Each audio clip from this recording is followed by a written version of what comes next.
भाई जो गुरु वचन पे डट गए, कट गए फंद 84 के, कट गए फंद 84 के, कट गए फंद 84। मुख्यमंत्री पद प्राप्त व्यक्ति जब हार जाता है तो फिर से वो एक सामान्य व्यक्ति की श्रेणी में आ जाता है।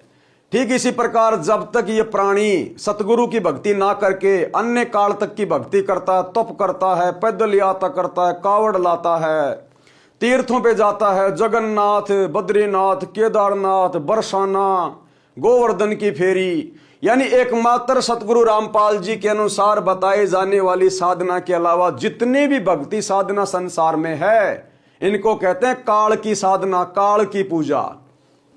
और ये भक्ति करके थोड़ी बहुत कमाई करके मरने के बाद में काल के पास ही जाएंगे। अब काल किसी को देवता बना देगा, कोई मंत्री बना देगा, वहां का कोई गण बना देगा, और जब उनकी वो भक्ति कमाई पूरी होगी उनको ऊपर के उन पदों से हटा दिया जाएगा, और फिर ये धर्मराज जो सबका लेखा जोखा करता है वो फिर नीचे गधा बना के भेजेगा, 84 लाख योनियों में उस आत्मा को फिर डाल देता है। पुण्य समाप्त होने के पश्चात सभी देवता पद से मुक्त करके पशु पक्षियों आदि की 84 लाख प्रकार की योनियों में डाले जाते हैं। फिर नए ब्रह्मा जी, नए विष्णु जी तथा नए शिव जी इन पदों पर विराजमान होते हैं, और जब उनकी कमाई खर्च हो जाती है तो उनको भी नीचे पटक दिया जाता है, और फिर जिसके पास भक्ति होती है उसको नए तरीके से देव पद दे दिया जाता है। यानी जनता जिसको समर्थन दे देती है वो मुख्यमंत्री बन जाता है, प्रधानमंत्री बन जाता है, और जनता जिसको हरा देती है फिर वो सामान्य व्यक्ति बन के अपने घर पे बैठ जाता है। ये सर्व उपरोक्त देवता जन्मते मरते हैं, ये अविनाशी नहीं है। इनकी स्थिति आप जी को सृष्टि रचना अध्याय में इसी पुस्तक में स्पष्ट होगी कि ये कितने प्रभु हैं और ये किसके पुत्र हैं तथा कौन इनकी माता जी हैं। यानी कौन ब्रह्मा का पिता है, कौन विष्णु की माँ, शंकर का दादा कौन है, ये सारी बातें आपको आगे इसी पुस्तक में सृष्टि रचना नामक चैप्टर में समझाई जाएंगी।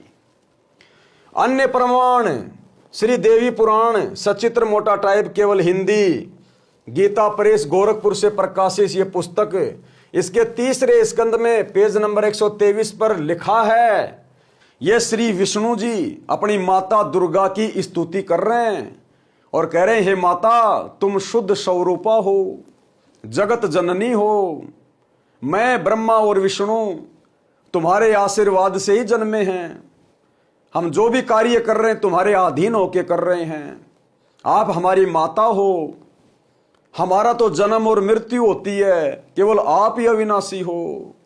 इसका मतलब ब्रह्मा विष्णु महेश की भी जन्म और मृत्यु होती है, ये भी अपने संस्कारवश 84 लाख योनियों में कष्ट भोगते हैं, दुख उठाते हैं। तो भाई और बहनों, फिर आम जीवों की क्या औकात है?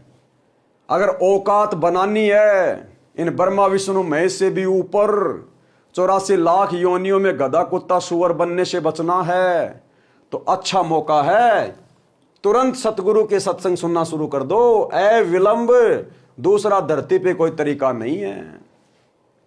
इस पुस्तक में तीसरे स्कंद पर पेज नंबर 123 पर लिखा है कि तुम शुद्ध स्वरूपा हो, ये संसार आप ही से उद्भाषित हो रहा है, मैं विष्णु, ब्रह्मा जी और शंकर जी आपकी कृपा से विद्यमान हैं। दुर्गा से प्रार्थना कर रहे हैं ये विष्णु जी। हमारा तो आविर्भाव अर्थात जन्म तथा तिरोभाव अर्थात मृत्यु हुआ करता है, आप ही प्रकृति देवी हैं। शंकर भगवान बोले कि हे देवी, यदि ब्रह्मा के पश्चात उत्पन्न होने वाले विष्णु आप ही से उत्पन्न हुए हैं, तो क्या मैं तमोगुणी लीला करने वाला शंकर क्या आपके संतान नहीं हुआ? अर्थात मुझे भी उत्पन्न करने वाली तुम ही हो। शंकर जी कह रहे हैं कि हे दुर्गा जी, मेरी मां भी आप ही हो। हम तो केवल नियमित कार्य ही करते हैं, यानी जितनी हमारे को ड्यूटी दी गई है हम तो केवल उतना ही कार्य करते हैं, हम स्वतंत्र नहीं हैं, हम पूर्ण परमात्मा नहीं हैं। अर्थात जिसके भाग्य में जो लिखा है हम वही प्रदान कर सकते हैं, न अत्यधिक और ना ही कम कर सकते हैं। ये तो एज ए मैनेजर काम कर रहे हैं ब्रह्मा विष्णु महेश।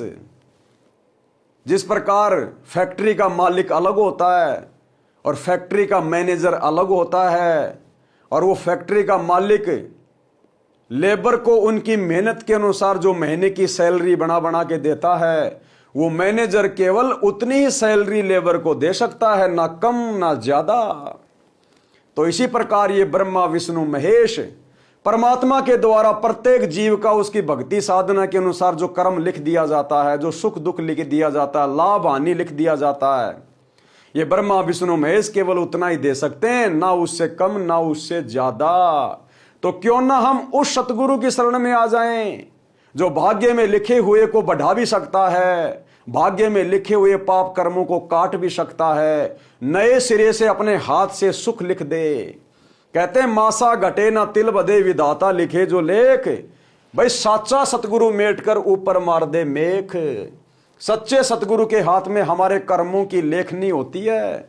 अगर हमारे कर्मों में इस काल ने, धर्मराज ने अगर पाप लिख रखे हैं, अगर घोर कष्ट आने लिखे हुए हैं, एक्सीडेंट में मृत्यु लिखी हुई है, तो इस सतगुरु की शरण में आने के बाद यदि हम इसके वचन में रहकर भक्ति करेंगे, बुराइयां छोड़ेंगे, ये सतगुरु हमारी उस अकाल मृत्यु को टाल देगा और हमें 100 वर्ष की आयु प्रदान करेगा भक्ति के लिए, और ये लोक भी हमारा सुखी करेगा। और मरने के बाद परमात्मा विमान में बैठाकर सतलोक ले जाएगा। और सच्चे सतगुरु के भगत की मृत्यु दर्दनाक नहीं होती, एक्सीडेंट में नहीं होती, तड़प तड़प के नहीं होगी, किसी भयंकर रोग से हॉस्पिटल में नहीं होगी। बैठे बैठे जब आप चाहोगे और सतगुरु से अर्ज करोगे कि परमात्मा ले चलो मुझे इस गंदे लोक से निकालकर अपने अमर लोक में, उस समय सतगुरु आपका शरीर छुड़वाएगा। जैसे पका हुआ आम जरा सी हवा चलते ही पेड़ से गिर जाता है, और जो कच्चा आम होता है बहुत कोशिश करने के बाद भी नहीं टूटता। तो परमात्मा हमारी भक्ति को परिपक्व करवा के, और जब हम चाहेंगे तब परमात्मा हमारा शरीर छुड़वाएगा। सतगुरु के शरण में आने के बाद में काल का कोई भी किसी प्रकार का प्रभाव भगत के ऊपर नहीं रहता।